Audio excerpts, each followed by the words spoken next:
은 19장 11절 말씀입니다. 노하기를 더디하는 것이 사람의 슬기요 허물을 용서하는 것이 자기의 영광이니라. 아멘. 우리 번역은 더디한다 그랬어요. 좀 문제가 있는 번역입니다.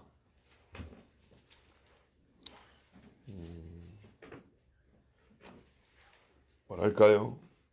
문제가 있다보다는 오해에 좀 소지가 있습니다.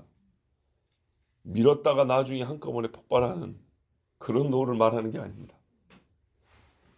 모아놨다가 오늘은 아니고 내일 하리라.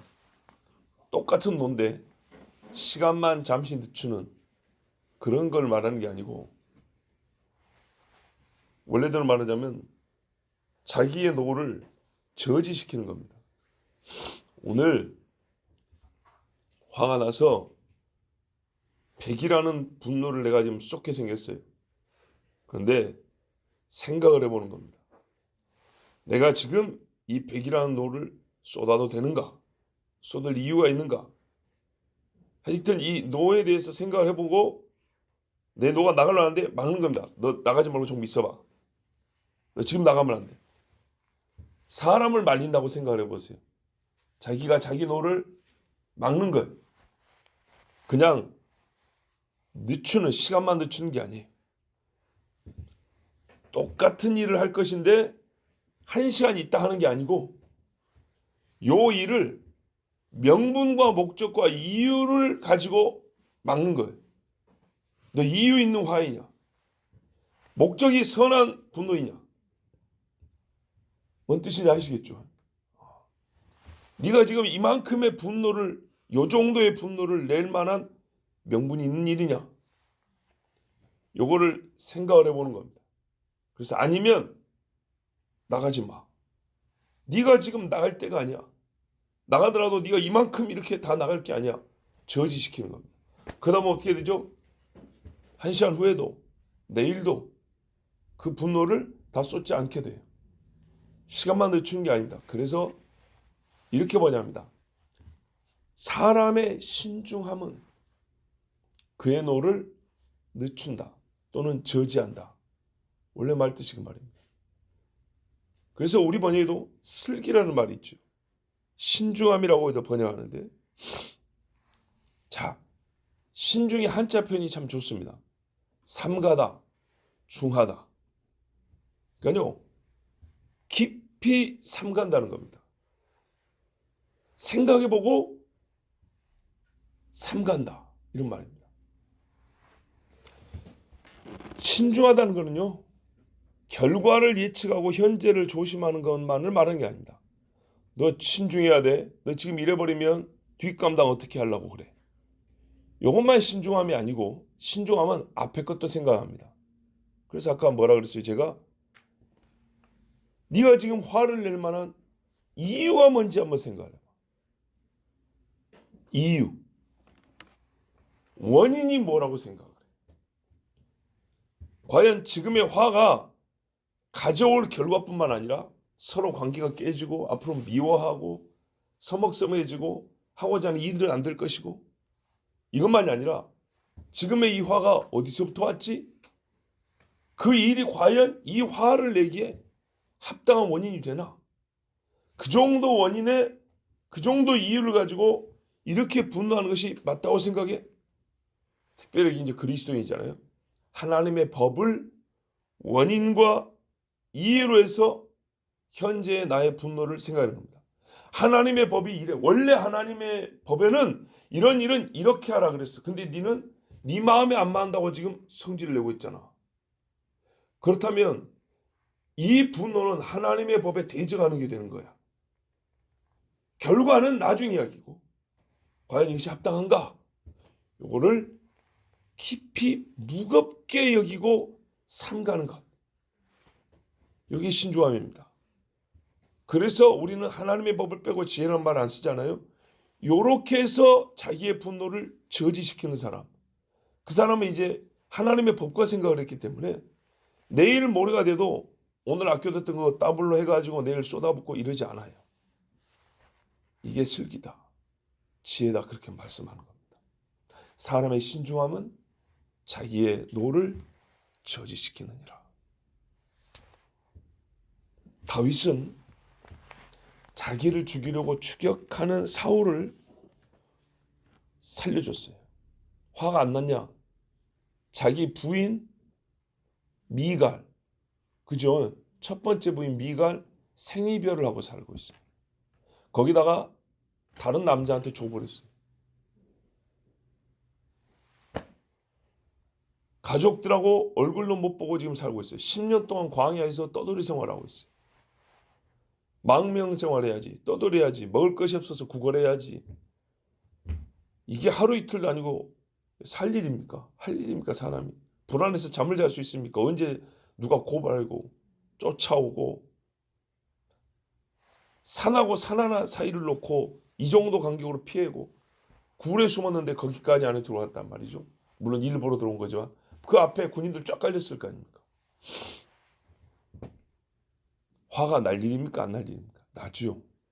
사위로 삼을 때는 언제고, 골리앗 쳐서 조활할 때는 언제고, 사위인 자기를 죽이려고 내 부인을 뺏어갖고 다른 남자한테 줘버렸다고요. 미갈이 거기 가서는 자식을 낳았어요.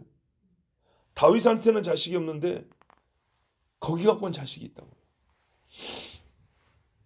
화가 나서 사울을 보면 죽여야 되는데 스스로의 분노를 저지하고 밑에 있는 부하들의 분노를 저지시켰어요. 왜요? 야, 사울 죽이고 나면 나중에 사람들이 나보고 모반자라고 할 거 아니냐. 그게 아니었어요. 여호와의 기름 부음 받은 자를 내 손으로 죽일 수 없다. 내 손에 그의 피를 묻힐 수 없다. 이게 이유였어요. 다르죠?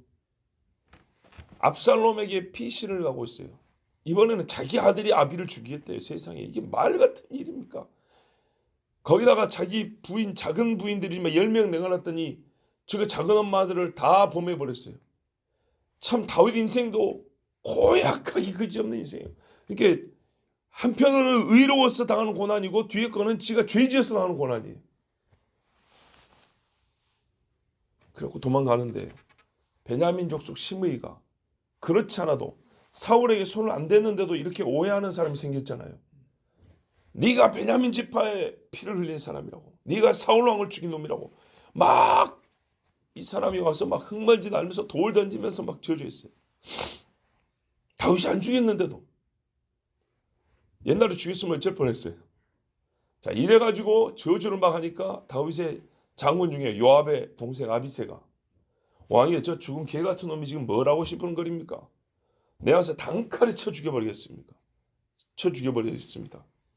다윗이 하는 말이, 그러니까 옆에 있는 애들도 화가 나죠. 지금 어디라고 이 건방지게 와가지고 지금 아무리 피신을 가도 왕이고 그 옆에 군사가 지금 몇 명인데 건방지게 혼자 와가지고 그러자 다윗이 뭐라 하냐? 아비새야, 칼을 걷어라. 생각을 해봐라. 지금 아들이 애비를 죽이겠다고 하는 판이다. 근데 사울 집안 사람이 이 기회를 타서 지 하고 싶은 말 좀 한다고 나한테 화를 좀 내는데, 분풀이 좀 하고 있는데, 그렇다고 내가 저를 쳐 죽여도 되겠냐? 내 아들은 어쩔 거냐 도대체?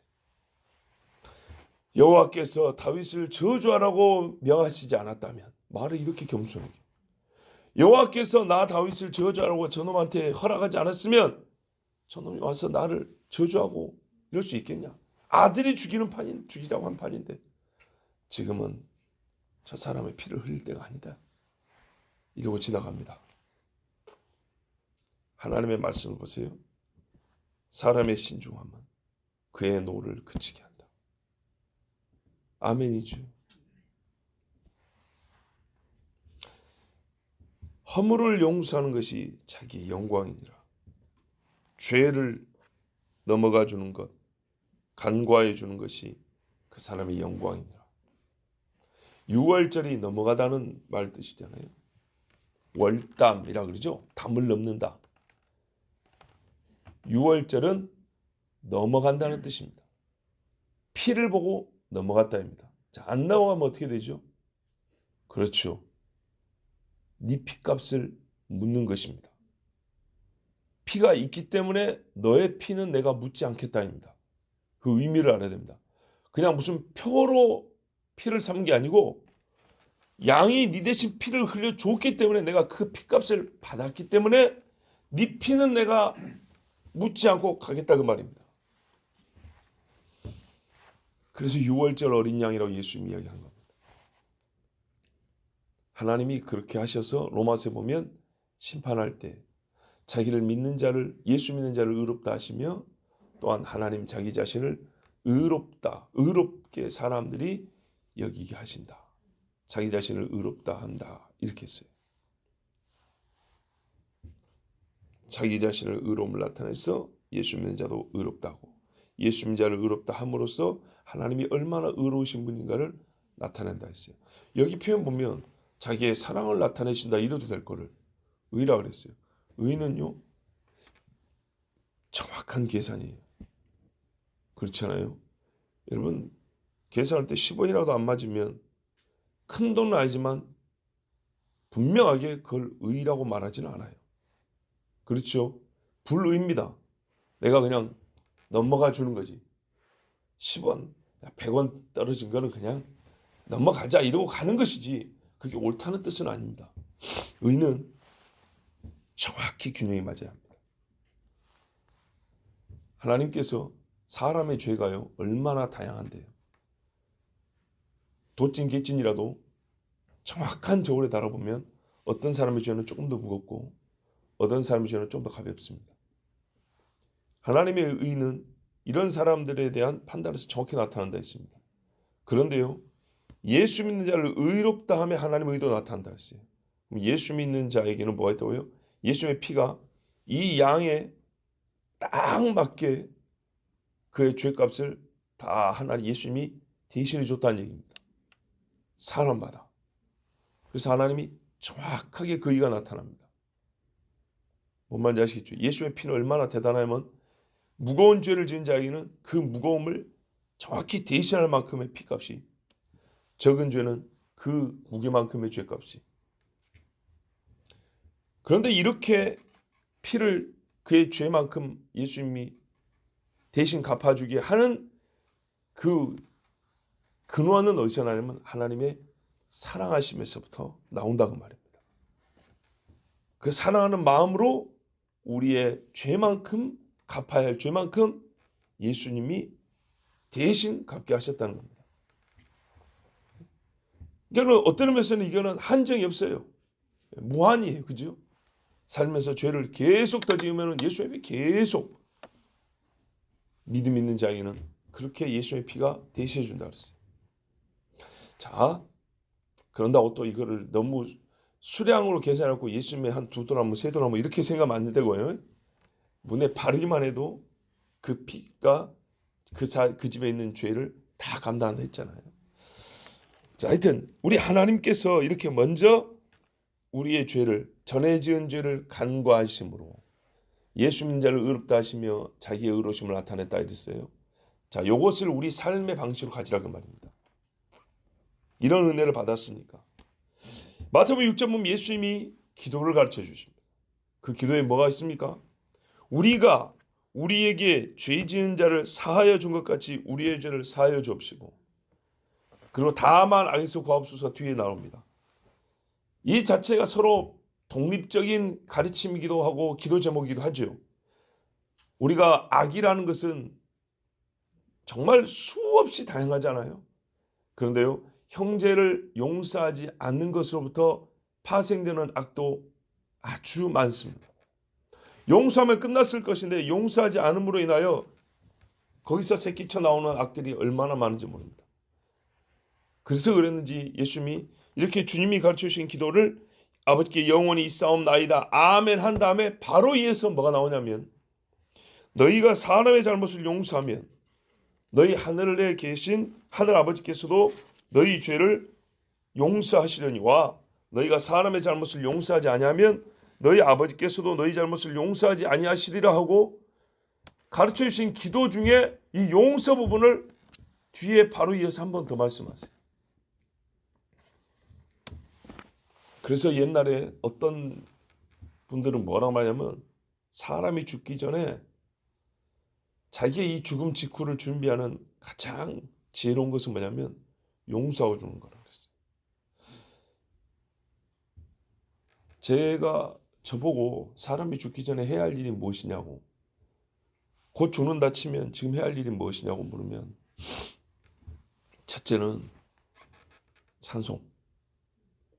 하나님께 지금까지 살게 하시고 나를 믿게 하시고 보호해 주신 모든 것을 하나님께 영광을 돌리는 그 입술의 고백. 사람이 곧 죽기 전에는 뭔 힘이 있겠습니까?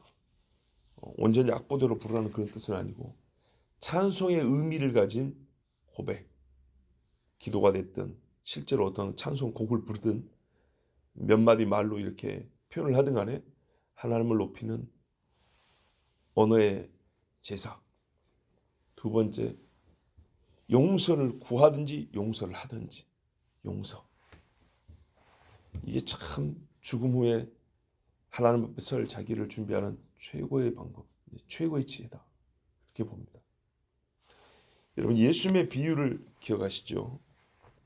마태복음 18장에 보면 1만 달란트 빚진 자하고 100데나리온 빚진 자 이야기가 나옵니다. 1만 달란트 빚진 자가 탕감을 받습니다. 그 빚준 자가 불쌍히 여겨서 탕감해 줬다고 그랬습니다.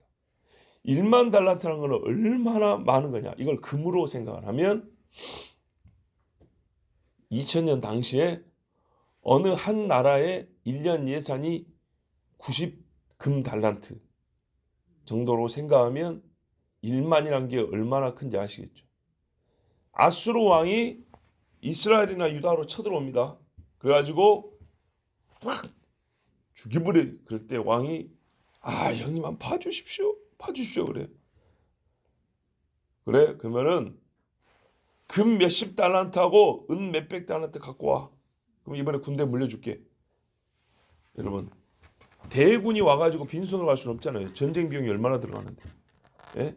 군인들 10만 명이 한 달만 먹고 자고 먼 길을 와도 돈이 얼마나 듭니까? 그것만 갖고 갈 수는 없잖아요. 그런데요, 좀 가져와 할 때 금 몇십 달란트, 은 몇백 달란트 요거 받고 가요. 그럼 1만 달란트가 얼마나 큰지 아시겠죠? 어마어마한 거예요. 예수님의 비유의 요지는 뭐냐면 절대 못 갚는다는 거예요. 절대 못 갚는 거기 때문에 탕감밖에는 방법이 없는 거예요. 일부 깎아줄게, 이것도 안 돼요. 자, 그런데요, 100데나리온은 깎아줄 수도 있는 거예요. 100데나리온은 그냥 쉽게 말하면 우리나라 돈으로 한 100만 원이라 치자고요. 아니 뭐 한 1000만 원 쳐도 괜찮아요. 1만 달란트 10나라의 1년 예산을 싹 모은 거 정도를 개인이 못 감당하죠. 그거를 탕감해 줬으면 한 1000만 원, 돈 1000만 원 정도는 이거는 그냥 웃으면서 됐어 이러고 할 수 있는 거 아니에요. 그죠? 1만 달란트 탕감 받은 기분으로 밥 한 끼 턱을 내도 1000만 원어치 밥은 내겠네. 이 사람이 어떻게 했어요? 멱살을 딱 두고 이 새끼가 갚어 그러면서 갚을 때까지 너 구치소에 들어가 있어. 이렇게 집어넣어 버렸다는 거예요. 그러니까 옆에 본 사람들이 얼마나 딱하고 같이 도리어 화가 나든지 저 인간이 저거 사람 아니네. 그러면서 가가지고 일러 바쳤어요. 그랬더니 원래는 이제 우리가 보통 탕감 받으면 끝나는 건데 이제 비유에서는 이제 너무 그렇게 법률적인 얘기가 아니기 때문에 너 이리 와 다시 갚어 이렇게 했던 거예요. 물론 이제 말하지 않지만 그 안에 뭔가 조건이 들어있을 수는 있겠죠. 하여튼 어쨌든 간에 우리의 지금 법률 관계는 좀 달라요. 한번 말했으면 끝나는 거지. 내가 그 다음에 뭘 하든지 간에. 그렇지만 예수의 비유 안에서는 요지는 뭐냐면 이렇게 큰 용서를 받은 사람이 더 작은 일에 용서할 줄 모른다는 것은 이 큰 용서도 받을 자격이 없다는 얘기가 되는 겁니다. 그걸 가르쳐 주는 겁니다. 하나님 앞에서 우리가 큰 죄를 용서받았으면 사람과 사람 사이에서 있는 작은 죄를 가지고 이거를 묻어놓고 갚을 때까지 내가 절대 안 잊을 거야. 너 눈 똑바로 갖고 와. 이런 식으로 하는 거는 하나님 어떻게 해요? 니는 용서받았다고 생각하는 거 1만 달란트 나도 가지고 있다 이 말입니다. 얼마나 무서운 말씀인가 보세요. 그래서 우리 하나님이 이렇게 말합니다. 내가 너를 불쌍히 여김과 같이 너도 네 동료를 불쌍히 여김이 마땅하지 아니하냐. 주인이 노하여 그 빚을 다 갚도록 그를 옥졸들에게 넘기니라. 그러니까 이게 단순히 채권 채무 관계 아니고 주인과 종의 관계였어요. 그러니까 다시 가져올 수 있다. 너희가 각각 마음으로부터 형제를 용서하지 않으면, 이게 그거였어요. 빚을 탕감 준다는 것이 형식으로 그래 용서할게 이렇게 한 게 아니라 마음으로부터 용서했어요. 마음으로부터 용서하지 아니하면 나의 하늘 아버지께서도 너희에게 이와 같이 하시리라. 동에서에서 먼 것 같이 회개한 전에 잊어버려? 안 잊어, 그 말이었어요. 니도 네 마음에서 잊으란 말이야. 마음에서 이 분노와 이 사람이 너에게 갚아야 할 걸 그걸 지워버리란 말이야. 그걸 계속 생각하면서 나중에 두고두고 생각하면서 내가 10년 전에 용서해줬지, 내가 저번에 그건 네 봐줬지, 이렇게 자꾸 떠올려. 나도 그러면 너한테 그렇게 한다, 그 말이에요. 하나님이 무서운 거죠. 그리고 그걸 가지고 하나님 앞에 가요. 어떻게 될까요? 그래서요, 지혜로운 사람은 죽기 전에 뭐 하라고요? 용서를 하고 용서를 구하고 그러라는 거예요. 그래서 좀 극단적인 사람은 뭐라 그러냐, 죽기 전에 내가 다른 사람한테 좀 화를 내고 죽었잖아요, 그럼 그 사람 지옥 간다, 이렇게까지도 말을 하는 거예요. 조금 심한 감이 있지만은 그걸 우리가 하나의 경고로 듣는다면 유의미합니다. 굉장히 의미 있습니다. 얼마나 그 마음이 진짜 불안하고 고통스럽겠습니까? 그래서 우리가 하나님 앞에 서기 전에 해야 할 건 뭐라고요? 용서를 구하고 용서하는 겁니다. 근데 아니나 다를까 실제로 사람이 어떻게 해요? 죽을 때가 다 되면 하나님의 은혜를 입는데 어떤 은혜를 입냐면 마음이 많이 부드러워집니다. 마음이 많이 부드러워져서 잘 듣기도 하고 잘 용서하는 말도 합니다. 그래서 죽기 전에 임종전에 전도해가지고 전도가 되는 경우들이 있는 겁니다. 자, 여러분, 형제 사랑의 최고봉은 그가 나에게 지은 죄를 용서해 주는 겁니다. 하나님 앞에서 오늘 본문은 좀 생각해 볼 게 뭐냐면 영광을 얻는 길이라고 또 말을 해줍니다. 그러니까 네가 하나님 앞에 용서받는 것은 너의 형제를 네가 용서해 주는 것이다, 이러고 끝나는 게 아니고요. 그것만 해도 대단한 건데, 네가 너의 형제를 용서하면 하나님에서 네가 영광을 받아서 너 자신을 영광스럽게 하는 길이다, 이렇게 말해줍니다. 얼마나 하나님의 방법이 다릅니까?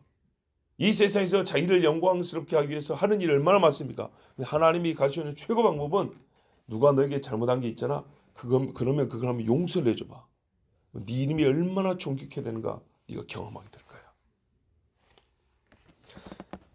하나님 앞에서 영광을 얻는 지혜로운 방법은 뭐라고요? 형제의 죄를 용서하는 것, 덮어주는 것이라 그랬습니다. 왜냐? 영광은 기본적으로 죄인에게 주어지는 것이 아닙니다. 그렇죠? 누가 죄인을 영광스럽게 합니까? 죄의 오명을 벗은 사람이 영광스러울지언정 죄인이 영광스럽게 되는 건 아닙니다. 죄는 수치죠. 남의 죄를 용서하는 사람은 하나님 앞에서 그가 용서받은 자요, 용서받은 경험이 있기 때문에 남을 용서할 수 있는 것이라, 그런 하나님 앞에 죄 없는 자로서의 영광을 얻는 겁니다. 하나님은 죄 용서의 은총을 받을 줄 아는 자에게 영광을 줍니다. 정직한 자에게 5달란트 받았던 자에게 요 1달란트도 뺏어다가 더해줍니다. 그것처럼 하나님의 용서를 받고 용서할 줄 아는 자에게 하나님이 주시고자 예비하셨던 영광을 그에게 더 준다는 말입니다. 그리스도 예수님을 믿는 것을 전제로 사람이 죽기 전에 해야 할 지혜로운 일, 하나님을 계속 예배하고 찬송하는 것과 형제를 용서하고 또 자기 죄가 있다면 용서를 구하는 것. 용서를 구할 때는 하나님께도 구하고 사람에게도 구하고, 이것이 참으로 지혜롭고 슬기로운 믿음의 사람의 할 일입니다. 골로새 3장 13절 14절에 누가 누구에게 불만이 있거든 서로 용납하여 피차 용서하되 주께서 너희를 용서하신 것 같이 너희도 그리하고 이 모든 것 위에 사랑을 더하라. 이는 온전하게 매는 띠니라. 아멘. 옛적 구약의 신앙인들뿐만 아니라 골로새 교회에도 하나님의 종 바울은 예수 믿는 신앙을 따라 이렇게 편지하였습니다. 오늘 우리에게도 하나님이 이 아침에 편지하십니다. 피차 용서하고 그리스도께서 너희를 용서하신 같이 그리 용서하고 위에 사랑을 더하라. 아멘. 기도하겠습니다.